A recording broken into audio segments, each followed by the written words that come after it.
Xin chào toàn thể cô chú anh chị và các bạn. Thì trong bài học của ngày hôm nay mình xin được chia sẻ tiếp về cái mẹo nhỏ trong quá trình mình làm đấy. Thì có rất là nhiều những cái tin nhắn, những cái nội dung mà cái công cụ ChatGPT nó cung cấp nó hầu như là nó không đủ cho mình để mình làm việc. Mình sẽ lấy một ví dụ trong một ngày chủ nhật, ví dụ như là ngày hôm nay là ngày chủ nhật, mình đang làm nội dung để mình lên lịch cho những ngày trong tuần sau. Thì khi mà mình làm như vậy thì nó sẽ có rất là nhiều video mình cần phải xử lý.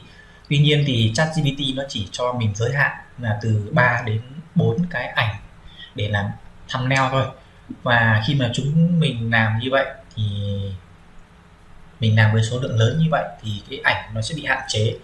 Thì làm như thế nào để mình có thể là làm được tất cả những cái ảnh thu nhỏ như thế này mà không bị gián đoạn trong cái ngày làm việc, thì mình có thể kết hợp thêm những cái công cụ khác. Và trong video của ngày hôm nay thì mình chia sẻ thêm cho anh chị một cái ứng dụng nó cũng rất là chuyên nghiệp, nó có thể là ngang ngửa với cái con công cụ ChatGPT này. Thì nó là cái công cụ nào thì mình sẽ chia sẻ cho mọi người nhé. Đầu tiên thì chúng ta sẽ mở một cái một cái thanh địa chỉ mới. Ở đây mở một tab mới và mình sẽ nhập, anh chị truy cập cho mình cái địa chỉ đó là meta.ai rồi nhấn enter. Thì đây là cái công cụ thứ hai mình đang tìm hiểu và đang làm, và mình áp dụng thấy nó tương đối khá là tốt. Nó gần như là giống một cái phiên bản ChatGPT thứ hai. Thì chúng ta sẽ đăng nhập vào nhé, đăng nhập bằng cái tài khoản Facebook hoặc là Instagram. Ở đây mình sẽ đăng nhập bằng Facebook. Đó, đây là mình đăng nhập bằng cái Facebook của mình. Anh chị có thể đăng nhập bằng tài khoản Facebook cá nhân thì nó sẽ tự động nó đăng nhập vào cái trang quản lý của Meta. Như vậy là mình đã vào xong cái giao diện của nó này.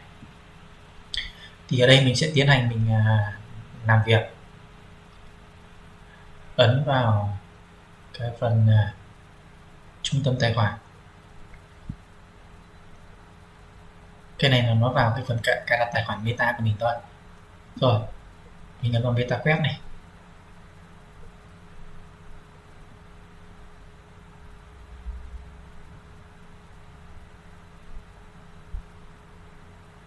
Mình có thể tắt đi này. Mình mới tìm hiểu về cái này thôi. Đó. Rồi bây giờ mình sẽ quay trở lại, nhập lại, có nghĩa là ấn vào chữ meta.ai, nhấn enter. Thì mình vừa đăng nhập rồi, nó sẽ tự động nó loát cái tài khoản của mình ở đây. Mình sẽ ở trong cái này nó vẫn cần mình đăng nhập là như thế nào. Đấy, mình đăng nhập vào rồi. Vậy là mình ấn vào chữ bắt đầu này. Thì ở cái phần khung chat, ở cái khung chat này mình có thể nhập nội dung mình thao tác. Tuy nhiên thì mình có thể tạo một cái dự án. Mình tạo một cái dự án, ấn vào dấu cộng này, thêm phương tiện này, mình ấn thêm ảnh vào đây, nhấp chuột vào, thêm 3 cái ảnh mẫu này của mình, dán vào. Rồi tiếp tục mình dán cái phần prompt vào phần prompt này, dán cái phần prompt này vào đây. Rồi mình quay trở lại, dán vào phần meta này, dán vào phần nội dung. Ok, tiếp tục mình lại làm giống như bên phần ChatGPT. Đây là ảnh bên ChatGPT mình đang tạo sẵn rồi nhé, cho cái video thứ 30 của mình. 30, mọi người nhìn qua. Rồi bây giờ mình sẽ tắt đi và yêu cầu nó dán cái tiêu đề này sang AI vào cái mục tiêu đề video và mục tiêu đề trên chữ trên thumbnail này, mình dán nó vào. Rồi tiêu đề trên video này, video tít N này, dán nó vào, sửa cái ALD này thành 0030. Như vậy là xong nhé. Tất cả những cái cú pháp mình làm đều giống y xì bên ChatGPT. Và bây giờ mình sẽ ấn nút tạo để xem cái ảnh của nó tạo nó có giống như cái ảnh này của mình không, hoặc nó có đẹp hơn không, hay là nó như thế nào. Thì chúng ta sẽ cùng làm nhé, và mình sẽ cùng đánh giá. Rồi Bây giờ mình ấn vào nút tạo lên. Đấy, nó sẽ tạo cho mình một cái ảnh. Tôi đang phân tích dữ liệu. Thì cái con Meta này mình thấy nó tạo ảnh có vẻ là hơi lâu hơn so với cái tốc độ xử lý của ChatGPT. Mình cảm thấy nó lâu hơn, nhưng mà cái chất lượng ảnh nó đi ra thì mình thấy nó khá là đẹp. Thì anh chị đợi một chút nhé, nó sẽ xử lý cho mình, sau đó nó sẽ đưa cho mình một cái ảnh để mình xem. Đang xác định trang phục này, định hình bố cục. Đó. Cái này thì nó hay một cái là nó đang làm cái gì, nó thông báo cho mình bằng cái dòng chữ này, thì mình biết được là quá trình nó đang xử lý cho mình, nó đang làm những cái công đoạn nào đấy. Ok, nó đang tạo ra ảnh cho mình rồi này. Còn cái thằng ChatGPT này thì nó chỉ ghi là nó đang xử lý thôi, nó có ghi nhưng mà nó chỉ ghi mỗi một dòng thôi, đang phân tích dữ liệu rồi là đang tinh chỉnh rồi là đang chỉnh sửa, chứ nó không ghi chi tiết như cái Meta này. Tôi đang điều chỉnh trạng thái này, đó, tôi đang làm cái gì. Thì cái ứng dụng Meta này nó ghi rất là chi tiết đấy.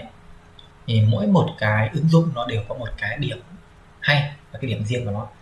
Thì như mọi người nhìn thấy này, đây là cái ảnh thu nhỏ mà nó làm cho mình. Như mọi người nhìn thấy, nó khoác cho mình một cái áo khoác rất là nóng, trong khi thời tiết bây giờ nó lại là thời tiết mùa hè, nhìn trông rất là hay. Nhưng mà cái anh chị có thể nhìn thấy này, cái ảnh của mình nó nhìn không được là giống thật cho lắm so với ChatGPT. Mình thấy ảnh bên ChatGPT nó tạo vẫn giống hơn, cái tỷ lệ giống gương mặt của mình nó vẫn giống hơn là bên Meta này. Đấy. Tuy nhiên thì mình thấy như này cũng khá là ổn, đúng không?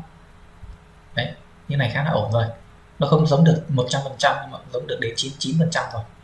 Đấy, thì đây là cái cách mà mình có thể là kết hợp từ ChatGPT với Meta AI để tạo thêm những cái ảnh thu nhỏ cho mình trong những video tiếp theo mà ChatGPT nó bị giới hạn tin nhắn, giới hạn cái số lượt tạo ảnh, thì mình có thể kết hợp với Meta, thậm chí là kết hợp cùng với Google Gemini để mình tạo thêm những cái nội dung tin nhắn hoặc là những cái ảnh thu nhỏ như thế này để mình làm cho những cái video tiếp theo của mình, rồi mình lên lịch xuất bản nó theo cái kế hoạch mà mình đã đưa ra.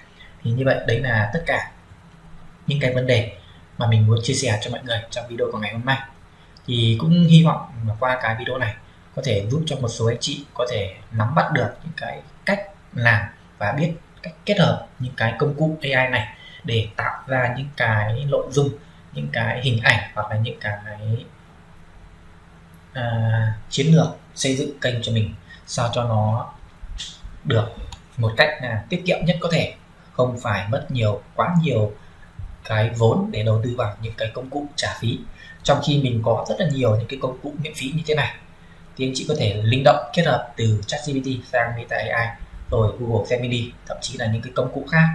Thì khi mà trong quá trình mình làm ấy, có những cái công cụ nào mà mình tìm hiểu được thì mình sẽ tiếp tục mình chia sẻ nó trên kênh để cho anh chị có thể làm được một cách mà dễ dàng. Ok nhé. Thì đấy là tất cả những cái nội dung mà mình muốn chia sẻ cho mọi người. Thì hy vọng nó có thể giúp ích được cho một số anh chị trong quá trình là xây dựng kênh và làm việc. Ok, thì một lần nữa thì mình xin chân thành cảm ơn toàn thể cô chú, anh chị và các bạn đã bớt chút thời gian ra để xem video của mình. Còn bây giờ thì mình xin dừng video ở đây nhé. Xin chào, hẹn gặp lại anh chị trong những bài học tiếp theo của mình. Bye bye.